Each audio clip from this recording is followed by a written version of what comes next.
Going on, mighty partiers. Today's video, just doing a request for Tomato and her superhuman strength and opium Marmite cans. She just asked what is my current squad that I'm using, so this is it.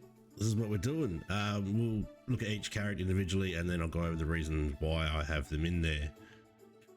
We've got Goliath, who, what's his overall might? 3,350, 88 attack, 300 HP. His big ability or skill is ally appears, he deals 41 to 55 damage to the enemies. He's also got, if he gets attacked, he steals 69 from enemies, and then on his death he summons 2 pentagrams of 48 to the enemy cells. The reason why we have him in this squad is because we have Necro also. So at the end of each turn, Necro summons 4 rotters. They're only 1/1, so that doesn't even matter. Who cares about that on 4 available cells in the 2 front lines, 2 front rows. And then when a rotter dies, he gets plus 21. So he's got 238 HP already. So, you know, after 1 turn, his HP skyrockets. He becomes very, very strong and hard to get rid of, unless he gets silenced, obviously. But his other ability that he's got is rotter dies, it deals 22 damage to random enemy. So every rotter is going to die every turn that he spawns them, right? So there's going to be 88 damage dealt out to enemies somewhere on the other side. And then you plus that with ally appears, he deals 41 to 55 damage to enemies. You know, we're looking at upwards of 300 damage per turn with just these 2 on the field.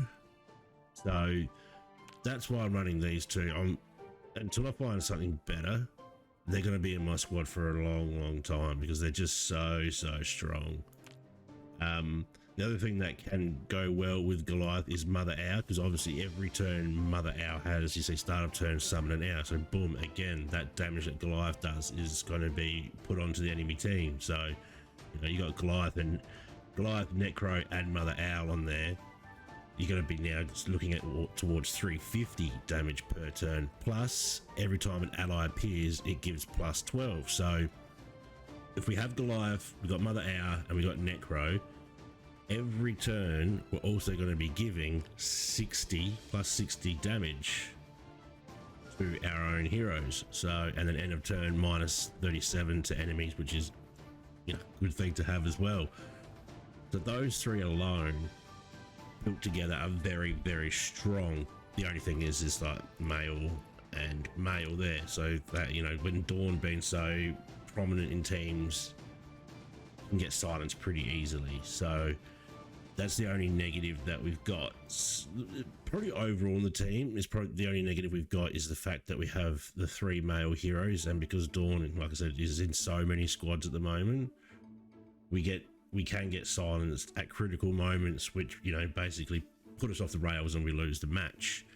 So speaking of Triton, if he gets attacked, he silences the attacking hero. End of turn, he gives plus 47 to our warlord, and if an enemy attacks, doesn't have to attack him, just an enemy attacks in general, he gets plus 69. So he's like Necro. He's already got 271 HP and 71 attack, nothing special in the attack department, but he's 271 HP. So, you know, you put him down and there's 3 enemies on the field, he's going to be over 400 HP just bang after 1 turn. So he's a very high sustain character, I suppose you'd say. Him and Necro, you can just, after 5 turns, if they're on the board, they haven't been silenced, you're not going to get through them because their HP is going to be so high, and it's just ridiculous to get rid of them. Stirk is someone that's actually interchangeable to the squad at the moment. She is a necessity, and when it comes to the actual fights that I'm having, I'm not using her predominantly. She's always just sort of kept in the back pocket, as in I can. The reason why I don't use her straight away is because if a lane's filled up, I can't attack the warlord, and, you know, with her skill, attacks the enemy warlord, deals 173 damage to random enemy. That's the main thing that we wanted there for. Her other ability gives toxin 75 to 2 random enemies, is also very strong as well, because, you know, they've got the toxin, and they're just going to go down and down and down in terms of their usability. So I try and keep her in the back pocket. A lane opens up, I'll smack her down, she's going to give out the toxin, she's going to attack the warlord, and then bang, you know, 173. There's going to be a huge chunk, if not a whole chunk, of a enemy's HP and kill them. Again, she can have high sustainability. She's already got a decent amount of HP at 275, so if she does, you know, you do put her down, she attacks the warlord and she ends up killing someone with her damage to the random enemy, she does then get regen plus 68, so she can hang around for a while as well. Lastly is Super Mary. She's again could be interchangeable, but I do like her for a couple of reasons. One, she's an order ally, order hero, same as Snow Queen and same as Alexandria, and Snow Queen has the skill order ally including herself appears, she freezes random enemy, so she's in there partly for that.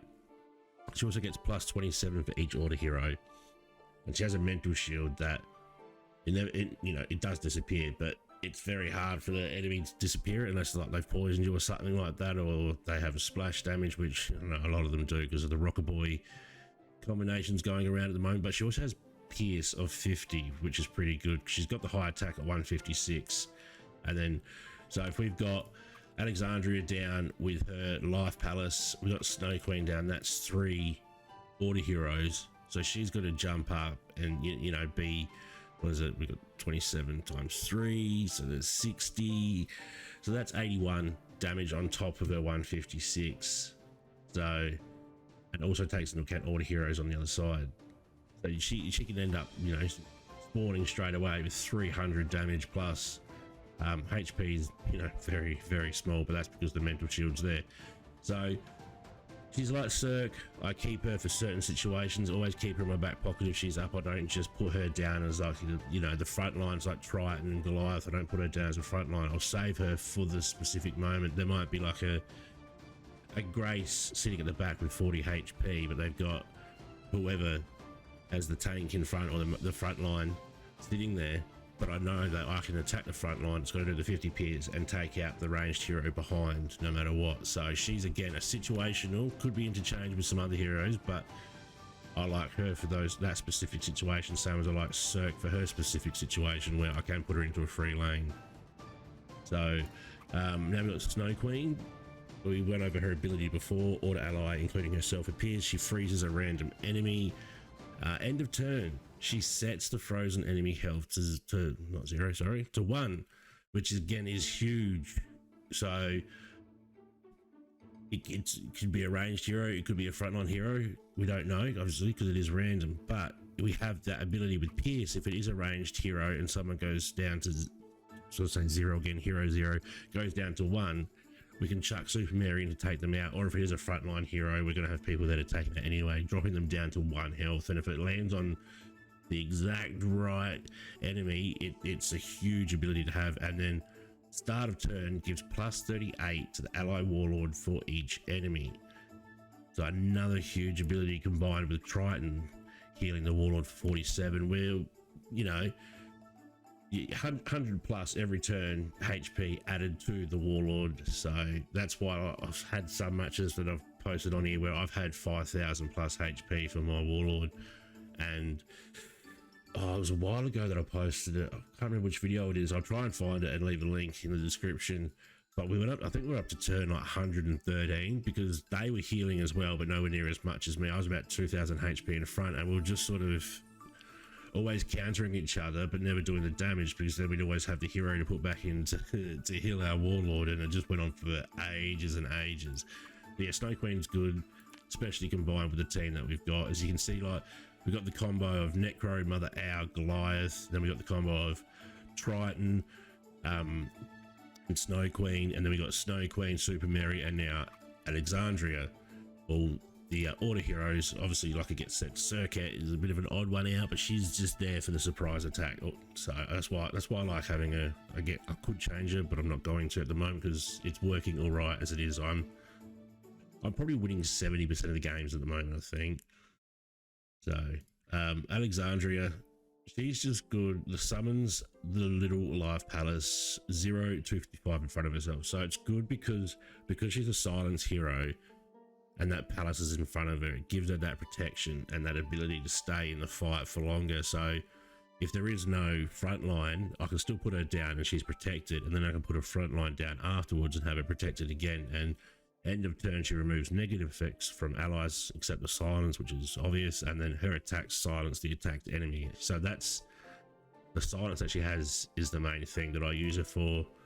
If our warlord is low in HP, I'll plonk her down, obviously heal us up, but other than that, again, someone that I like to try and keep for specific situations. There's a, you know, there's a Dawn or there's a Grace or someone that I have access to with a boom, I'm chucking her down, silencing them and taking their abilities out of the fight. So let's just go into a fight, and because I'm doing a video on this squad, I'm going to get wiped in the first round, but that's fine. That's how it usually works. What's that? It's 3 block. I won't even worry about protecting that. We'll give him +6.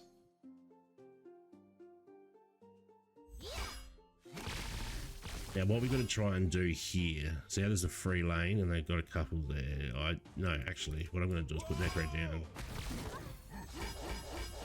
He's going to die, that's fine. He's done his job. He's gotten Grace silenced. But this guy's a pain in the ass. So we'll drop that in. He's going to have to get silenced straight away. They forced our silence. Oh no, there you go. We're safe. What's his block at? 70. So that's alright. Okay, so now we can throw down a silence. We've drawn out his 2 rocker boys. Plus he's got the Mother Owl. Yeah, that's fine. Mother Owl's dead. Heal up. Drop. Put Goliath down. Now we drop down our 3 healing stones. That should take out most of the heroes here.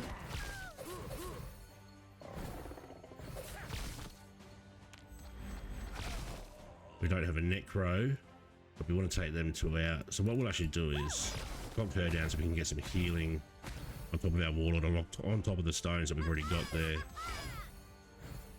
I reckon we drop the Mother Owl again. She's always handy to have. Alright, so we have to silence this dude straight away.